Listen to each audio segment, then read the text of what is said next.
Hello, welcome to another episode of the Bonsai Stuff podcast. Scott Martin from Bonsai Matsu, as always.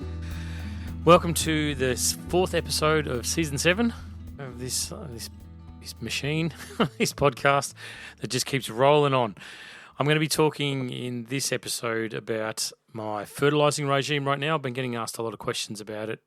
We're in very early February, so last month of our physical summer.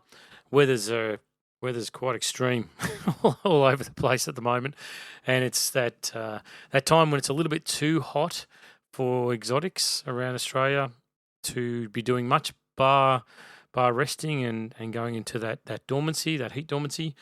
But then there's our natives, which are a whole another argument. So I'll talk a little bit about what I'm doing around my yard with fertilising.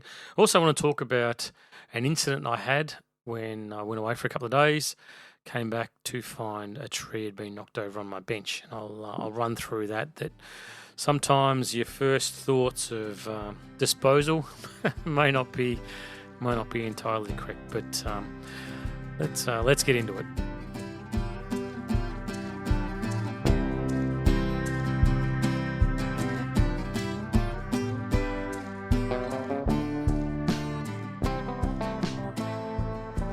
So I get asked a lot about what I'm doing around the yard at the moment and what I'm working on and what's keeping me bonsai busy.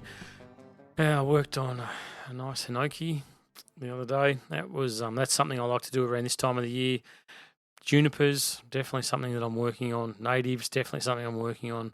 But there's also a second prune, for want of a better term, I suppose, for a lot of the deciduous around the yard.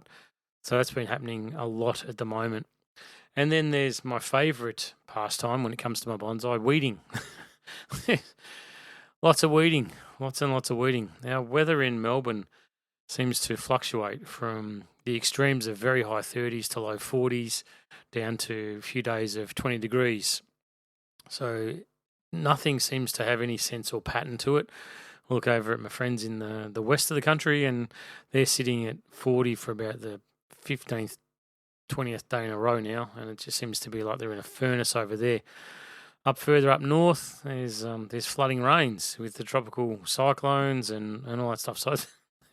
So summer's one of those times where you just got to really sit there sometimes and just scratch your head about what the hell's going on. But that's a lot of the work that I'm doing at the moment around the yard. So just if you want to know, FYI for where things are at. All right, so fertilising. Fertilising is definitely something I'm getting asked a hell of a lot about. So I thought I'd just dedicate a section to my thoughts on fertilising when it comes to this period in summer. And I think pretty much I'd apply any time it gets too hot or too cold. I just think in the back of my head, it's not a growth time for the trees. It's more of a time for the trees to catch their breath, go into protection mode, because when it gets too hot, they definitely don't want to be pushing new growth. Because if you think about it, that new growth that comes out is very, very delicate, very tender. And it doesn't have a coating on it whatsoever. So any extremes of temperature being hot or cold can have a drastic impact on it. We see it a lot with frost when it gets to early spring. We're still coming out of the colder period. Things start to look like they're growing, and all of a sudden we'll get a cold snap and we'll get frost, and that new delicate growth gets burnt. Same approach. And what I do during that period of time is I would put those trees that are more delicate around the yard into an area where they are protected from the cold, and especially that dropping frost overnight. So that would be under a shade cloth type scenario. So when it comes to summer, the thought still runs through my head that if I push new growth, if I provide the resources or additional resources to my trees, that's going to encourage them to push new growth, and that growth can't handle the extreme of the heat, then I'm just going to be doing the wrong thing, because the tree's going to be wasting resources, pushing out this new growth. We're going to get a snap that turns around and says, okay, next 2 days, 40 degrees, hotter than the sun. Sorry, but that new foliage is going to get all cooked. There's no two ways about it.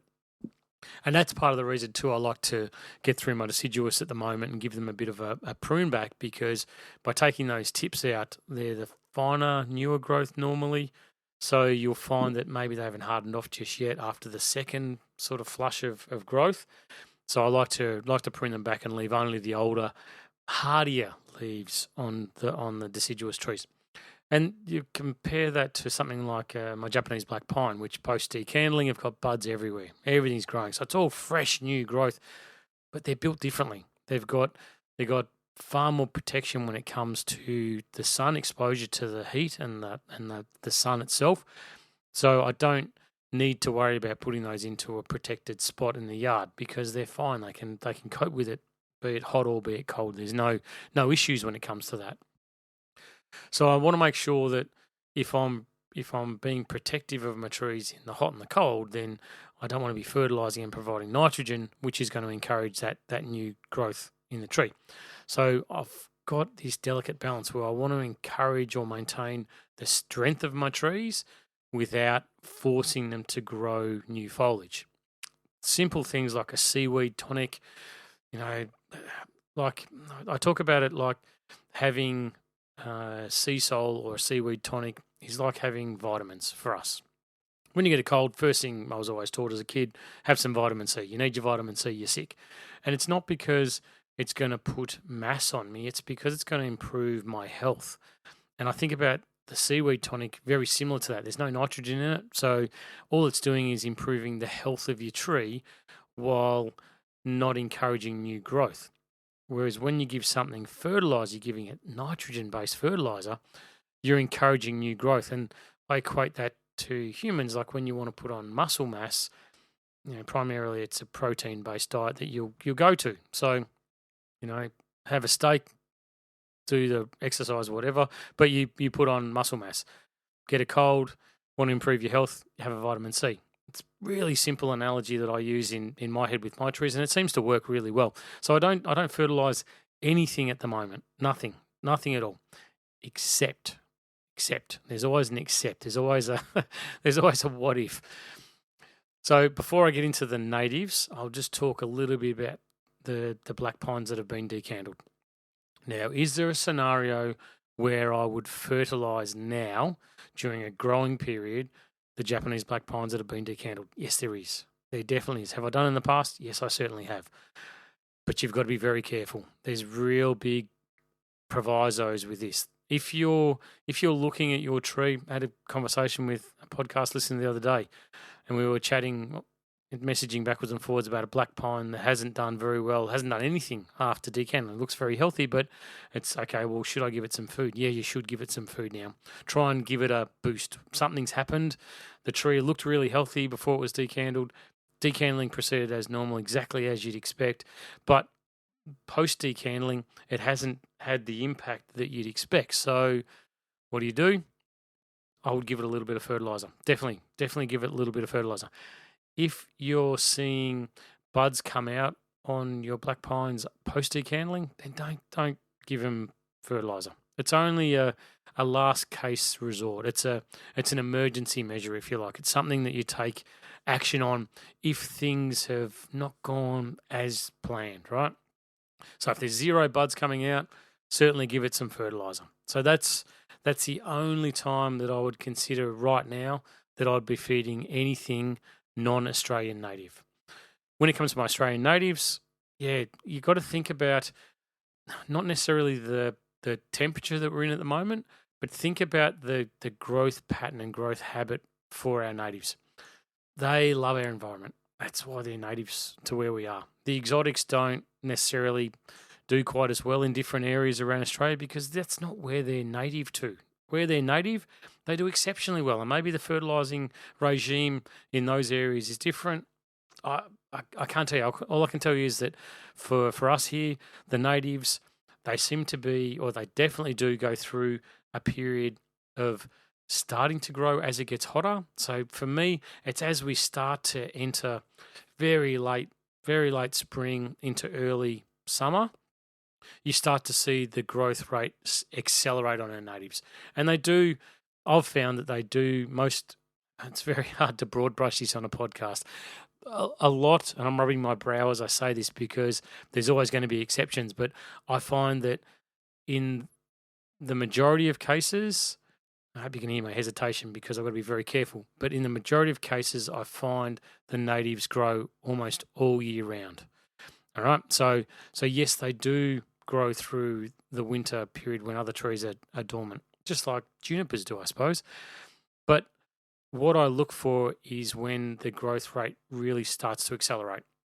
So when it just before it starts to really accelerate is that late spring, early summer, which is when I do my repotting of my natives to try and get them before they accelerate and do that massive foliage and root growth.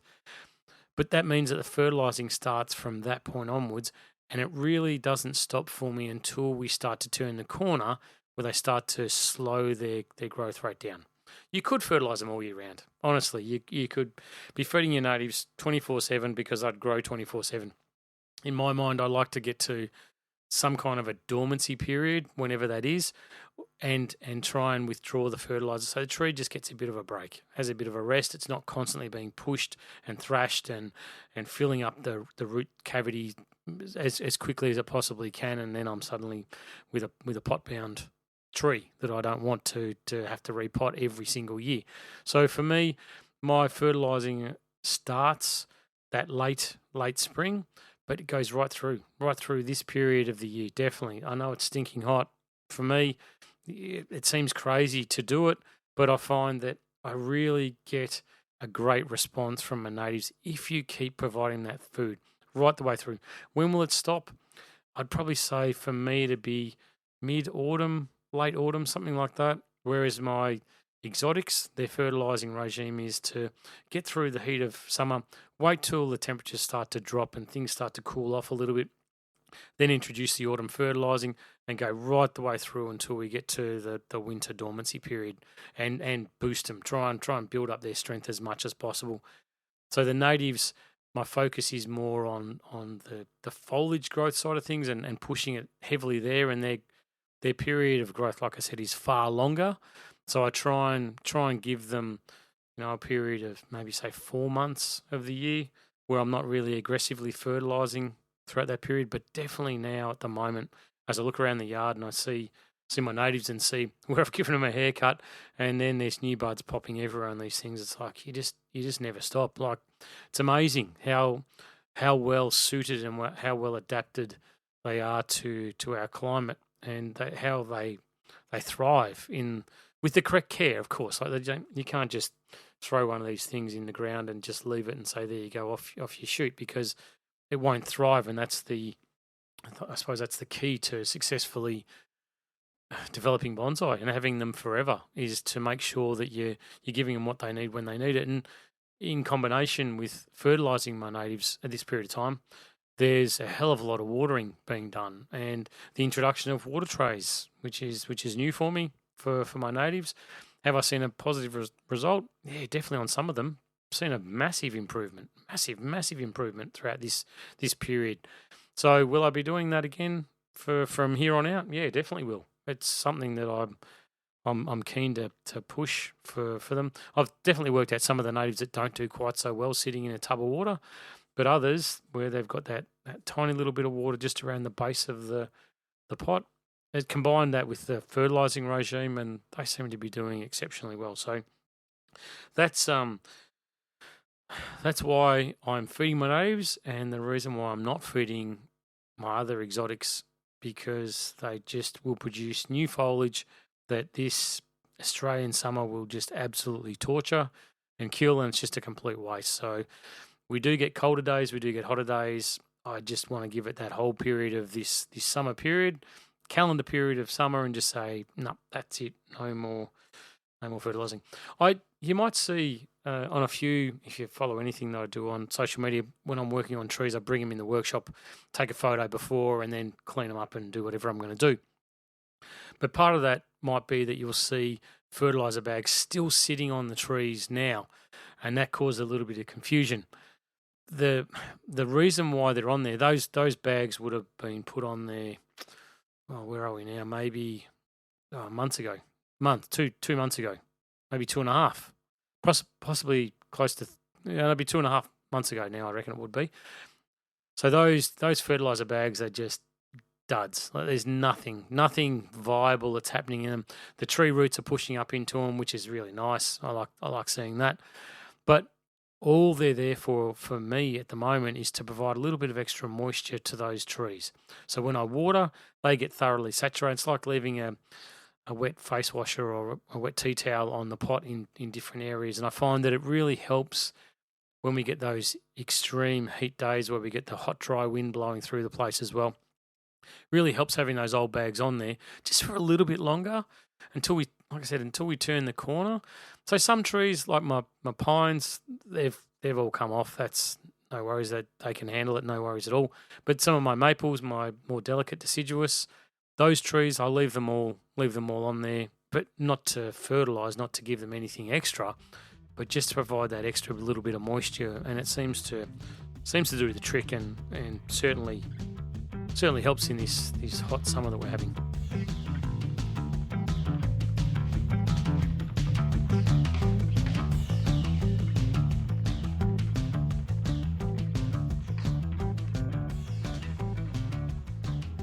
All right, so I want to tell you a little bit of a story.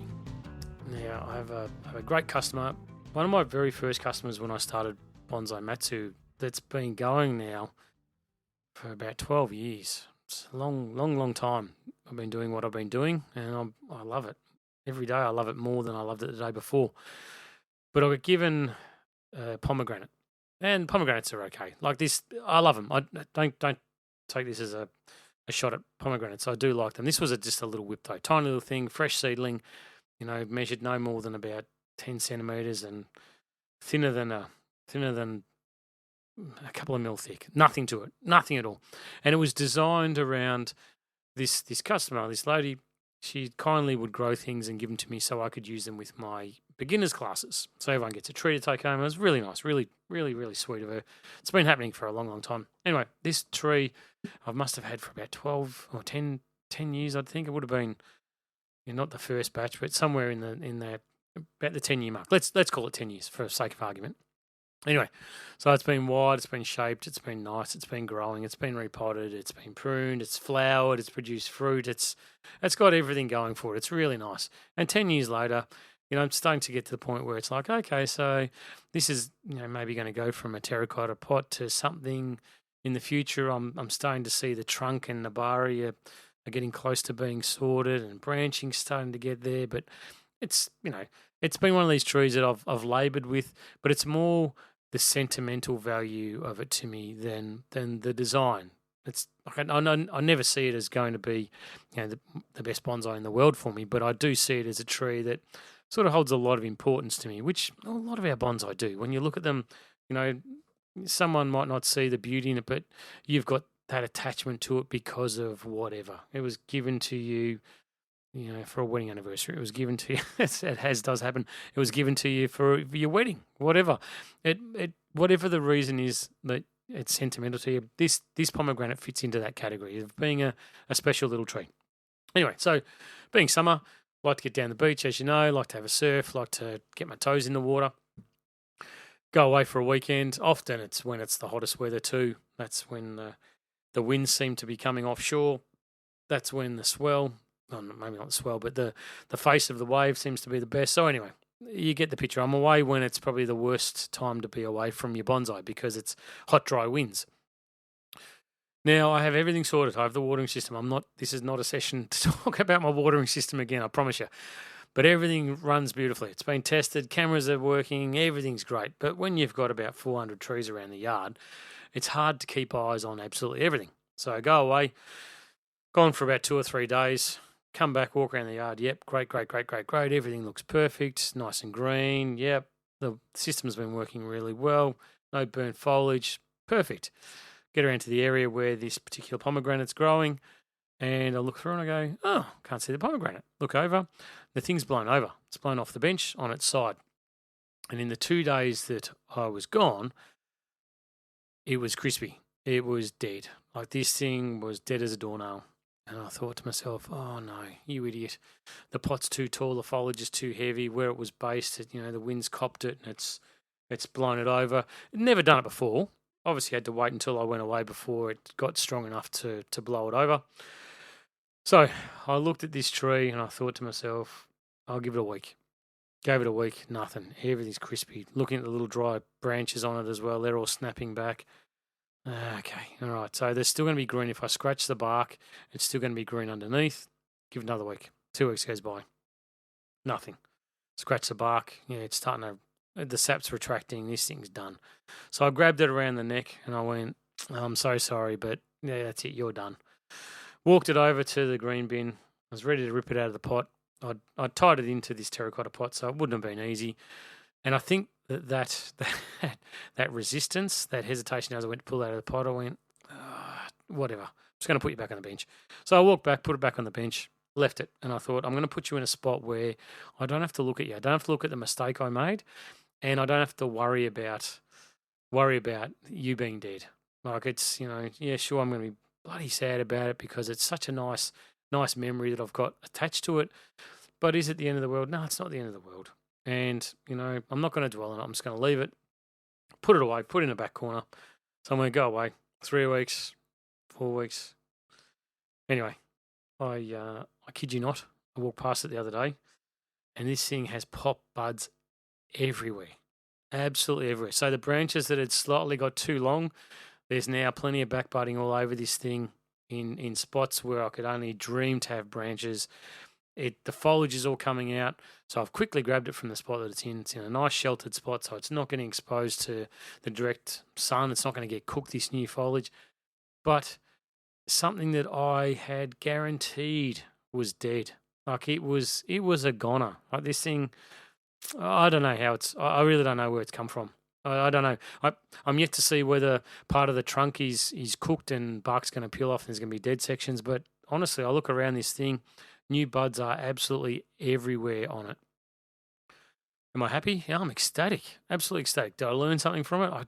I did, because it means that now you need to be 100% positive that these things have moved on to greener pastures before you dispose them, before you make any rash decisions. And that can take a really long time. I just don't know why it took, a month, let's call it a month, round it up, to actually do something with it. But it's just proven to me that waiting is sometimes your best friend.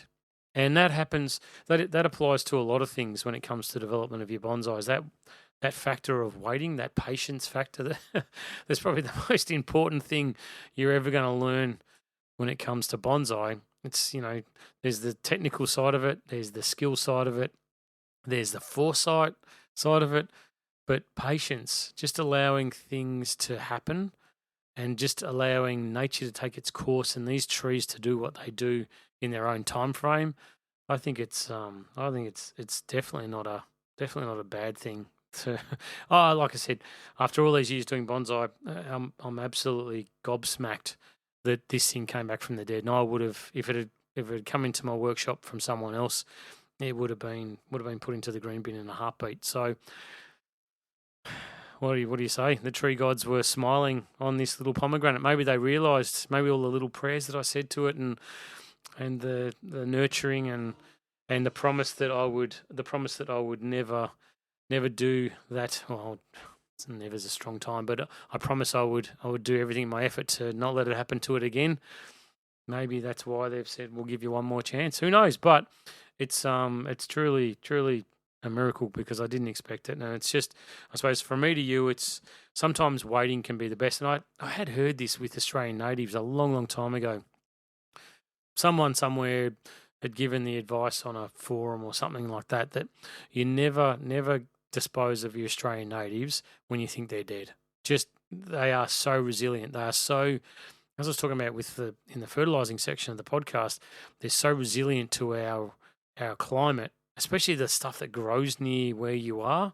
They're so used to how the world turns and how the climate kicks in and out and changes, that they're naturally built to survive these things. So while they might get burnt, might drop all their foliage, is it worth dumping them, or is it worth persisting? I'd definitely say, in my experience with this particular pomegranate, which I had no hope on, to give it that extra little bit is definitely not a bad thing. And I'm I'm certain you can probably look back a few of your own experiences where I know for me I've had it happen where say a maple, tried at maple, gets cooked, something happens, sprinkler head jams or whatever it is.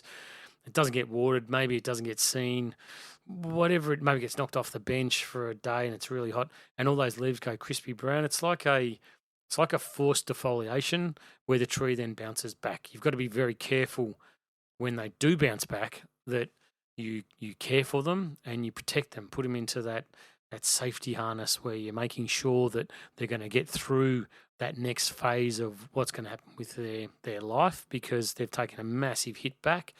I find all the fine branches all get cooked and you might find there's more budding directly from the trunk or back further on the thicker sections of trunks. But all in all, they'll come back pretty quick. But I've just never had one take 3-4 weeks to start popping buds out ever in my entire bonsai life. So to see it, I was pretty chuffed, to be honest.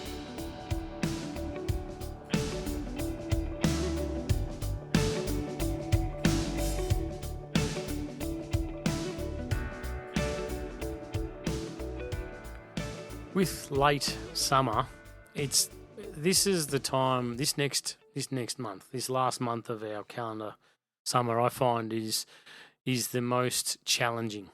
It's the most daunting. It's when you start to see the impact possibly of some earlier issues during the summer period because it's had extended heat. The trees are starting to get to that stress point and some of them are starting to look like they're struggling, like they're going, I just really need to get this to finish. I just need to get it over and done with.